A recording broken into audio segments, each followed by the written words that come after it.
So a lot of people talk about jihad, right? And, some people say that jihad is like basically just means violent terrorism, and then others say that it's a peaceful struggle. And this video is clearly about the fact that in the Quran, the jihad is described as a peaceful ideological struggle. So people who say that it means terrorism automatically, according to the Quran, either haven't read the Quran or are lying. Because let's look at this.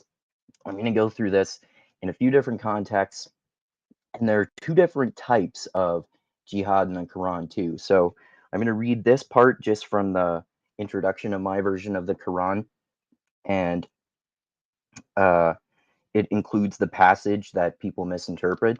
But basically, basically in the Quran, there's no justification for holy war or violent jihad. But just like with any religion, anything can get interpreted in any possible way. So it's reinterpretations that are why jihad to terrorists means violent jihad, like violent killing of non-Muslims. But this is not at all what it means in terms of Islam in general. And remember, these newer brands of Islam, like Wahhabism, for example, like what Al Qaeda and Bin Laden and ISIS believed, these are very new and radical strands of Islam. A lot of people know that, for example, in the 60s, I forget whether it's the 60s and 70s, there are those famous photos of Iran with women just dressing like traditional common Western women at the time, like not having to wear hijabs, and I think they were allowed to drive and whatnot. So the problem is with people and their interpretations of the Quran, not the way jihad is described in the Quran itself. And you can see this with the current struggle in terms of Israel and Palestine too, because Islam and Christianity have a lot to do with it. And then people get confused and think it's about anti Semitism and are accusing both sides of the conflict, people who support Israel and support Palestine, as anti Semitic. And obviously, it's way more complex than that. Anyway, I don't need to talk about the geopolitical situation in Israel Palestine. All right, so this is from the introduction to my version of the Quran. Jihad is a peaceful ideological struggle. Those who are introduced to the Quran only through the media generally have the impression that the Quran is a book of jihad, and jihad to them is an attempt to achieve one's goal by means of violence. But this idea is based on a misunderstanding. Anyone who reads the Quran for himself will easily appreciate that its message has nothing to do with violence. The Quran is, from beginning to end, a book which promulgates peace and in no way countenances violence.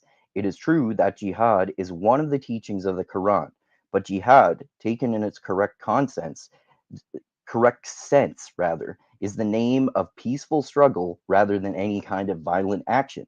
The Quranic concept of jihad is expressed in the following verse: do greater jihad, i.e., strive more strenuously with the help of this Quran. Obviously, the Quran is not a weapon, but a book which gives us an introduction to the divine ideology of peaceful struggle. The method of such struggle, according to the Quran, is to speak to them a word to reach their soul. So it's basically one version, the most common version of jihad, anyway. And the one according to the Quran is just evangelizing about Islam. So I don't need to read any more of that section. You get the point. In terms, it's based jihad according to the Quran just means evangelizing about Islam. Now, I'm going to read this excerpt from an article here that explains it a little bit more context too. Okay, so what does jihad mean? Isn't it a holy war? Jihad literally means striving or doing one's utmost. Within Islam, there are two basic theological understandings of the word. The greater jihad is the struggle against the lower self, the struggle to purify one's own heart, do good, avoid evil, and make oneself a better person. So that's just making yourself a better person. It's one version of jihad is as a peaceful ideological struggle with yourself in order to try to make yourself a better person.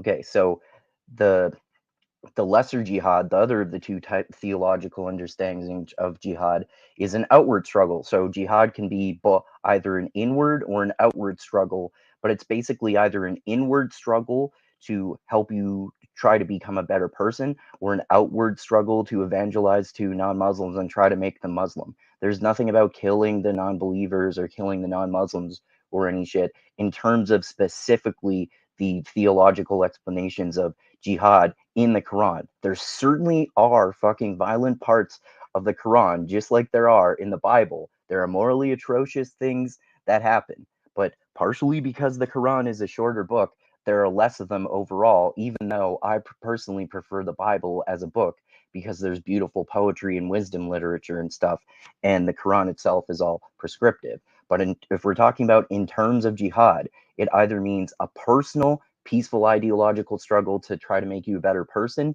or it means an outward ideological struggle to try to convert people to Islam. That's pretty much it. So the lesser jihad is an outward struggle. Jihad constitutes a moral principle to struggle against any obstacle that stands in the way of the good. Bearing, delivering, and raising a child, for example, is an example of outward jihad because of the many obstacles that must be overcome to deliver and raise the child successfully.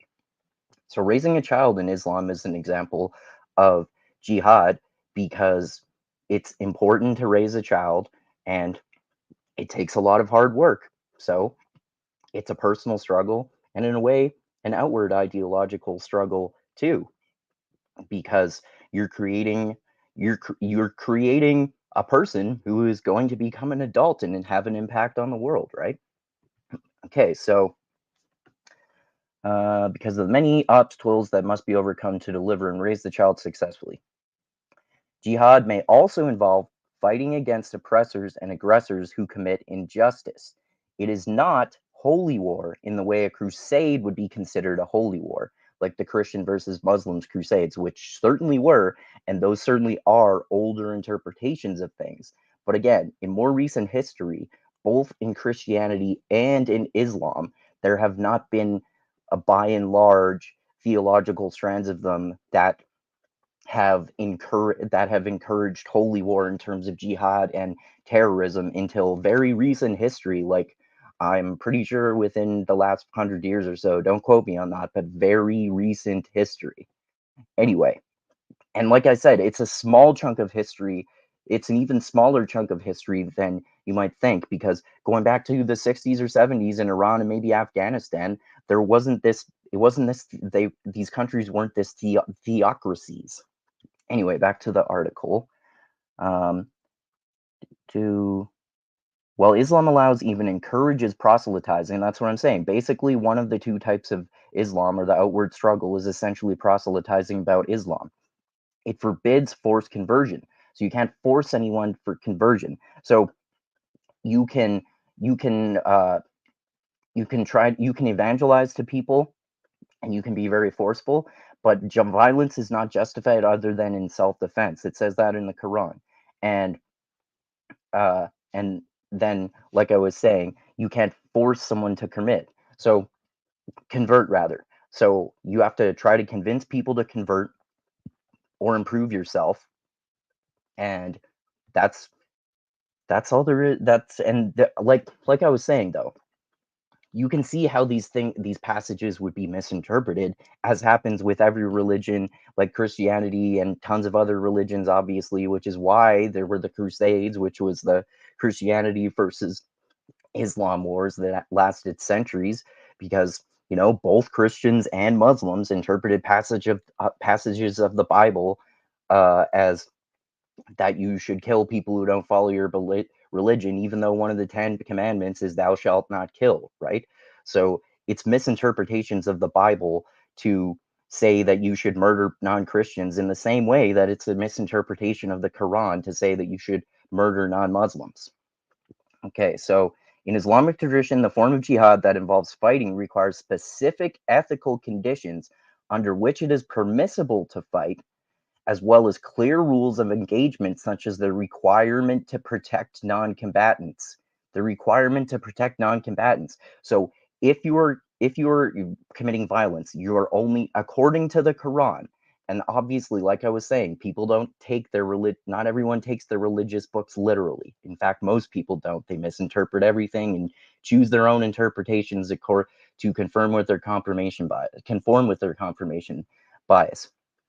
But like I said, if according to the Quran, violence is only justified in self-defense, and you should also protect non-combatants. So are if people on the opposite side of you are coming to fight you and kill you, then you can defend yourself and try to fight and kill them if they are trying to fight and kill you. But if there are people on their side who are non-combatants, you're not supposed to hurt innocent non-combatants. So you can see, right, how, for example, with Al Qaeda and ISIS, they killed lots of innocent people, which, according to their interpretation, radical terrorist interpretation of Islam, is correct. But according to the actual Quran itself, is not justified by Islam. In the same way that in Israel and Palestine, both Israelis and Palestinians are justifying murdering innocent people and all sorts of other shit like rape, and not only raping women, but raping and murdering women, but raping and murdering children and bombing hospitals and shit. And everyone thinks they're right about which side is worse, but both are fucking awful. So, like, basically, everyone on the side of this debate should just follow what the actual fucking Quran says instead of their own interpretations, and protect non-combatants, not fight unless you're in self-defense, and even if you're fighting in self-defense, protect non-combatants. And this is the last part of this article. Scholars have compared jihad that involves fighting to the Christian concept of just war. Just like Christianity can have a so-called justifiable holy war, so can Muslims, but that's only if they're misinterpreting passages of the Quran, in the same way that if you're a Christian and you're justifying holy war, you probably are only doing so because you're misinterpreting one of the 10 commandments, thou shalt not kill. All right, so I've said enough about this. Basically, jihad, according to the Quran at least, is a peaceful ideological struggle, either an inner psychological struggle to make you a better person, or an outward struggle to proselytize to people about Islam and try to evangelize and convert people to Islam. All right, subscribe to the channel, share this everywhere, smash the like button, click the bell to be notified when I come out with new videos. Check out my Patreon page. And until next time, I'm the Philosophy Bro. The funk cures all, and groove is in the heart. Adios.